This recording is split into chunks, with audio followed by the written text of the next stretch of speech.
Pitatuk ing situ Gusti pramila sang Supamanggala badhe hangan di cengaripun sirat mojo pinanten kalipun.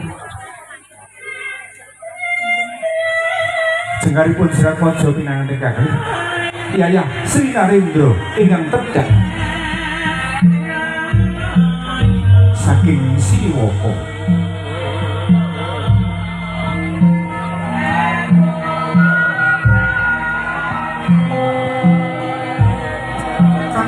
Lonotan sang Supamanggala angandi patah sakembara mekaten ugi sirat mojo pinanten kekalih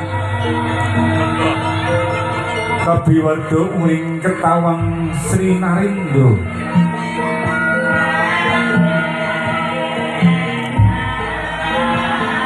kanthi kebak ing Trapsila suku Jemangkah ngetutaken wiramaning Pradowo yang punya nyangkos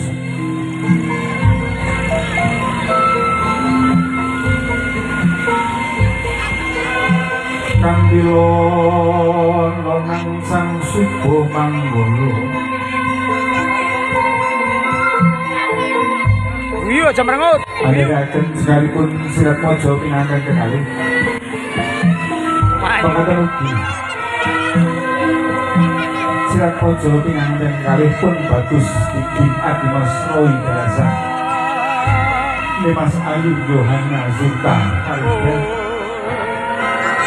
Rapian tak kumbangi barang untuk iramaning Pradowo Mandra orang KUB nih guys.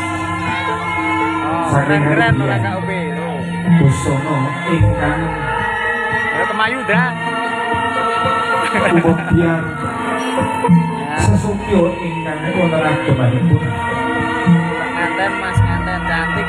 sinaosa dadak pasundan namun awit sirat mojo pinanten kalih pun rumaosi bilih menika tasih wonten ing tanah Jawi mliginipun menika tasih ginakaken gagrag Surakarta Hadiningrat kalebet tata cara adat budaya Jawi jangkep selebih nilaraken papan pahargyan sirat mojo pinanten kalih tansah dengan asta datang tinggal sambut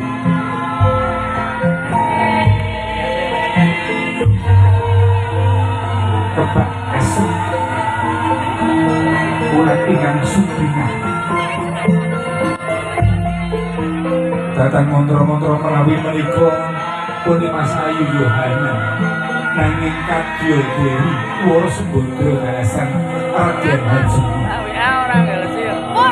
Oh iya. cinta ingkang mirangka jenis boko pun Ibu Musrini Sigit Pamungkas ingkang midhile saking Ngobong olah kridane asta Gambar gitu. saged ngangewahaken Lebu wartawan iki, Bu. pasuryan ingkang kados menapa kemawon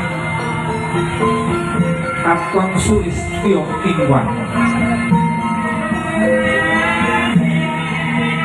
Apa gawe konten wae.